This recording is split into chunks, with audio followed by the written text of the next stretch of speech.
Humanity took nearly 1,000 years to fully dominate its own galaxy.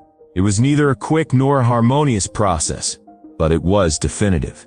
Star systems were colonized, worlds were terraformed, and artificial intelligences assumed the administration of trillions of human lives. War, though still present, had become predictable. Conflicts were resolved before they occurred, calculated, simulated, and neutralized by probabilities. When intergalactic travel technology was finally completed, there was no fear, there was celebration.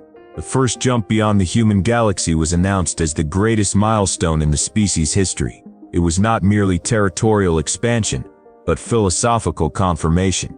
Humanity had overcome the limitations imposed by the cosmos. The universe had ceased to be a frontier. It had become continuity.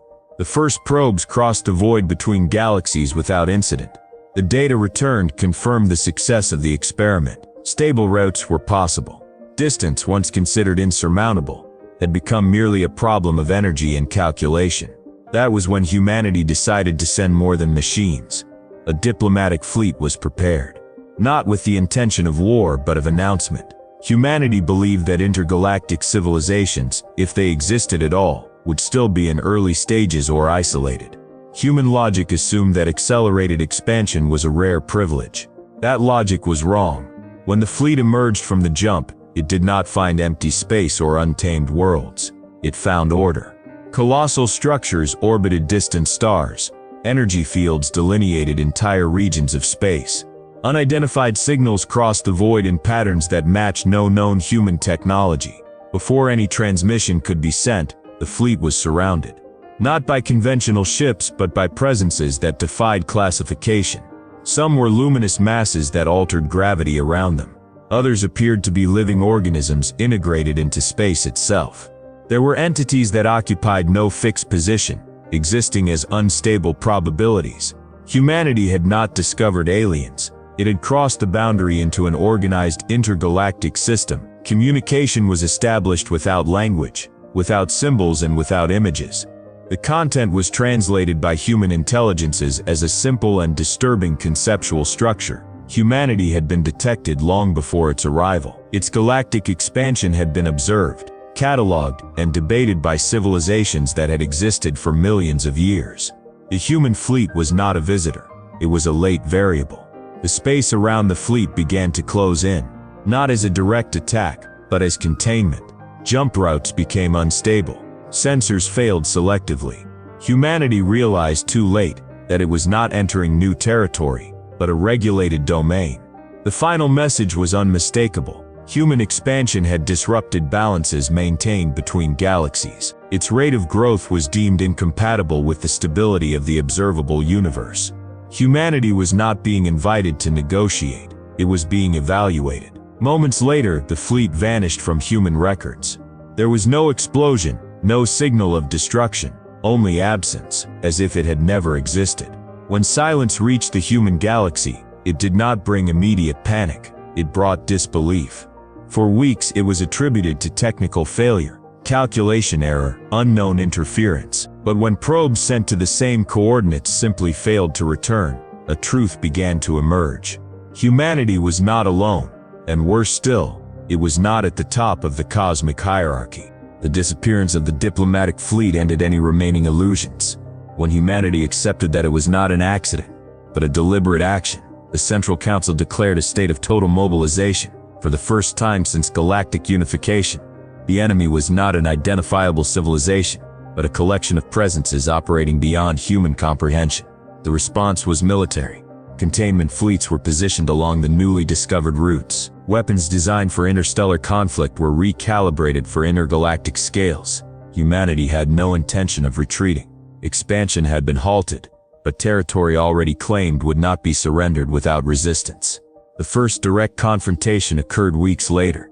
A human task force advanced to the point where the diplomatic fleet had vanished. Space appeared intact. No visible threat, no enemy fleet waiting. A preemptive strike was authorized nonetheless. The response came from multiple directions, and from none at the same time. The first species revealed itself as a distributed consciousness, composed of self-aware energy fields. Human weapons passed through these entities without causing physical damage, while entire systems began to fail due to direct interference with local causality. Ships lost their sense of before and after. Crews entered states of irreversible temporal disorientation. Before humanity could adapt, a second form of warfare emerged. Colossal organisms, born within dead stars, surfaced from deep space. They did not attack ships. They attacked gravitational systems. Human stars began to oscillate, orbits destabilized, and entire worlds were doomed without a single shot being fired. A third species operated in an even more disturbing way. It did not attack matter or energy, but information. Historical databases were selectively erased. Military protocols vanished from systems. Commanders lost access to their own orders. The war was being fought against human memory itself. Each species fought in a different way. There was no single strategy that worked against all of them. What protected humanity from one threat became a vulnerability against another. Humanity realized it was not facing a unified enemy, but a consortium of civilizations, each representing a distinct way of existing and of waging war. Losses escalated rapidly. Frontier systems were abandoned. Entire worlds vanished not through direct destruction, but through physical unsustainability. The war had no clear front line. It emerged where humanity least expected it, exploiting limits that had never been tested. The psychological impact was profound. Soldiers trained to face ships and armies now confronted entities that could not be targeted, enemies that could not be seen, and attacks that could not be answered.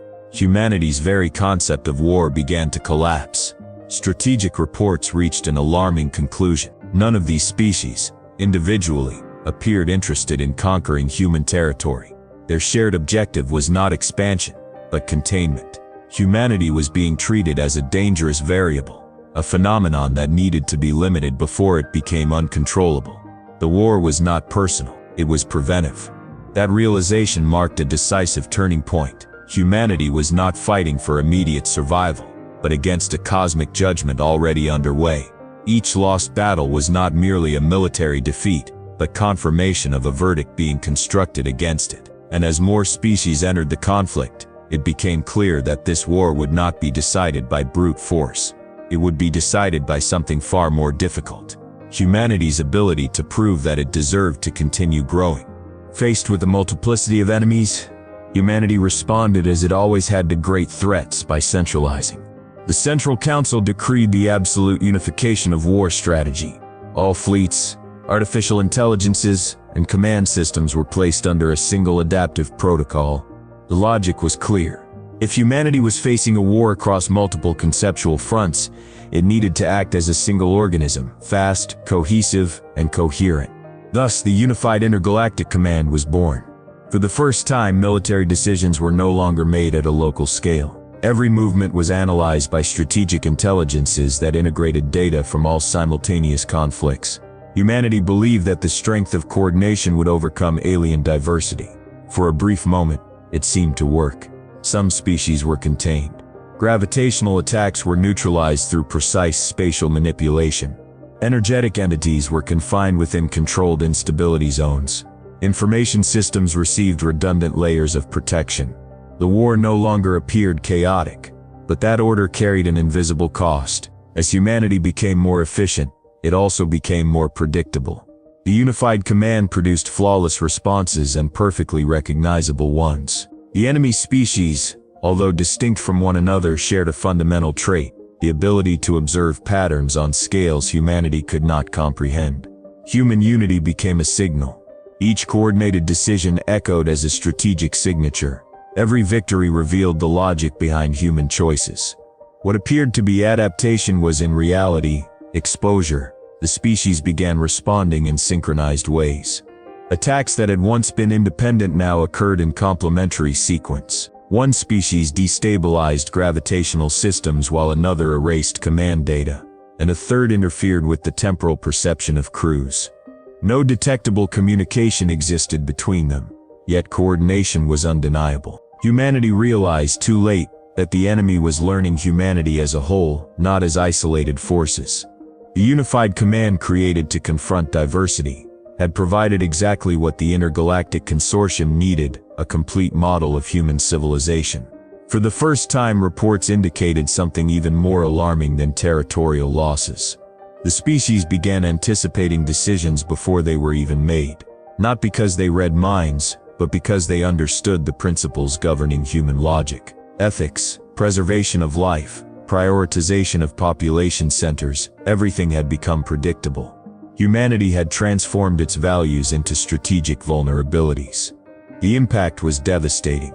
Entire fleets were drawn into traps constructed from human probability models. Worlds deemed protected became priority targets precisely because abandoning them was morally unacceptable. The war began exploiting not only technological limits, but emotional and cultural boundaries. Unity began to fracture. Peripheral systems questioned orders from the center. Some worlds began acting independently, ignoring global protocols. Others severed their connections to the unified command entirely, preferring the risk of isolation over the certainty of predictability. The Council attempted to maintain control, but every effort to reaffirm unity only clarified the pattern for the enemy. Humanity was trapped in a paradox. The more organized it became, the easier it was to fight. That was when an unthinkable conclusion began to gain ground. Perhaps humanity was not being attacked for being aggressive, nor for being expansionist. Perhaps it was being attacked for being too coherent. The intergalactic consortium did not fear human strength. It feared humanity's capacity to become a dominant unified system. A civilization that thinks as a single entity is easy to correct on a cosmic scale. The idea that emerged was radical. To survive, humanity might need to abandon what it had always considered its greatest virtue, unity. And that possibility raised the most dangerous question of the war. Is it possible to survive an intergalactic conflict by fragmenting what makes us human? The breakdown of unity was not immediate. It was chaotic, painful, and deeply unnatural for a civilization built upon absolute integration. For centuries, humanity had learned that survival meant coordination, centralization, and optimization. Now it was required to do the exact opposite. The Central Council did not announce dispersion as a strategy. It simply stopped preventing it from happening. Global protocols began to fail deliberately. Authorizations were no longer renewed. Command systems shifted into permanent local mode. Worlds once linked by quantum networks were disconnected, not by enemy attack but by human decision. Humanity began to fragment by choice. Fleets started operating without communication between one another. Some adopted doctrines of extreme aggression, attacking any alien presence detected. Others assumed entirely defensive postures, refusing combat even in the face of severe losses. In some regions, war continued intensely, while in others, absolute silence prevailed. No pattern remained, and this at last began to introduce noise into enemy models. The species of the intergalactic consortium responded unevenly. Some intensified attacks, attempting to force predictable reactions. Others withdrew temporarily, unable to determine whether certain human actions represented strategy or internal collapse. For the first time, the enemy hesitated. But dispersion carried a devastating internal cost. Without coordination, human systems collapsed due to contradictory decisions. Neighboring worlds began to behave like strangers. Ancient alliances dissolved. In some sectors, internal human conflicts resurfaced, fueled by fear and the absence of a shared narrative. The external war began to merge with internal disintegration. Fragmented reports revealed a paradox. The more unstable humanity became, the harder it was for the consortium to apply effective containment. Yet, at the same time, that instability threatened to destroy the species without any external intervention. Dispersion was working, but it was killing humanity from within. Enemy species began to change their approach. Direct attacks became less frequent. Instead, they observed. They no longer sought to contain specific systems, but to evaluate the overall trajectory. The question was no longer whether humanity was dangerous, but whether it was still a civilization. The line between strategy and collapse grew increasingly thin. Some human worlds began developing entirely distinct cultures within decades. Technologies were abandoned by choice. Others were taken to ethical extremes previously unthinkable. The very definition of human began to vary from system to system. The consortium perceived this. and began considering a new possibility. Perhaps humanity was self-destructing fast enough to no longer require external correction. That possibility divided the enemy species. Some argued that containment should continue until no threat remained. Others questioned whether intervention still made sense. For the first time, the cosmic judgment ceased to be unanimous. Humanity, fragmented and bleeding, had introduced something unexpected into the conflict: doubt. But doubt had a deadline. If dispersion continued without limit, humanity would cease to exist as a recognizable species. If it were interrupted too early, coherence would return, and with it predictability. The Central Council, now reduced to a symbolic core, understood the gravity of the moment. Dispersion could not be permanent. It needed to be controlled without becoming a pattern, and that would require one final decision, more dangerous than all those before it, to define how far humanity could lose itself without disappearing entirely. The decision was not announced as a victory, nor as a surrender. It was recorded simply as a change of state, faced with the real risk of extinction, whether through excessive coherence or irreversible dispersion. What remained of the Central Council authorized the last possible maneuver. It was not about rebuilding unity, nor about deepening chaos. It was about creating something that had never existed before, a humanity incomplete by design. The plan did not seek to deceive the intergalactic consortium, but to make any definitive judgment impossible. The human species would no longer present itself as a single civilization, but it would also not dissolve into irreconcilable fragments. Instead, it would exist as a constellation of humanities, connected only by minimal and irreducible principles.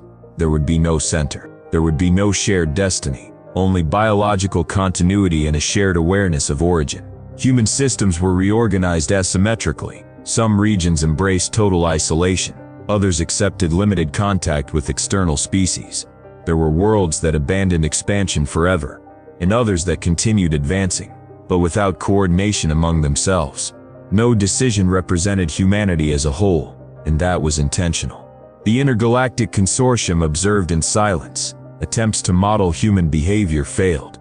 There was no longer a single trajectory to predict, nor a dominant pattern to correct. Each humanity followed its own path, with distinct values, risks, and limits. Judgment collapsed, not because humanity had proven harmless, but because it had ceased to be a single object of evaluation. The consortium could no longer decide whether humanity deserved to continue, because there was no single humanity left to terminate. To intervene would mean choosing which versions of the species should exist, and that exceeded the consortium's own purpose. Gradually, the pressure ceased. Attacks became rare. Containment measures were suspended. Space around human regions stopped being regulated with absolute rigor. There was no formal declaration, no explicit recognition. Humanity was not granted permission to exist. It became impossible to eliminate, without committing a cosmic injustice. Centuries later, few human civilizations still remembered the intergalactic war. For many, it was merely a distant myth. For others, a fundamental lesson preserved in sacred archives. Survival does not require dominance, but it also does not require disappearance. Somewhere beyond the known galaxies, the consortium continued to observe the universe. But humanity was no longer its central concern. It had learned the one strategy no superior intelligence can ever fully correct: to exist without asking permission, to change without becoming a pattern, to continue without ever becoming predictable again. The war ended without declared victors, but for the first time humanity did not need to win. It only needed to continue existing.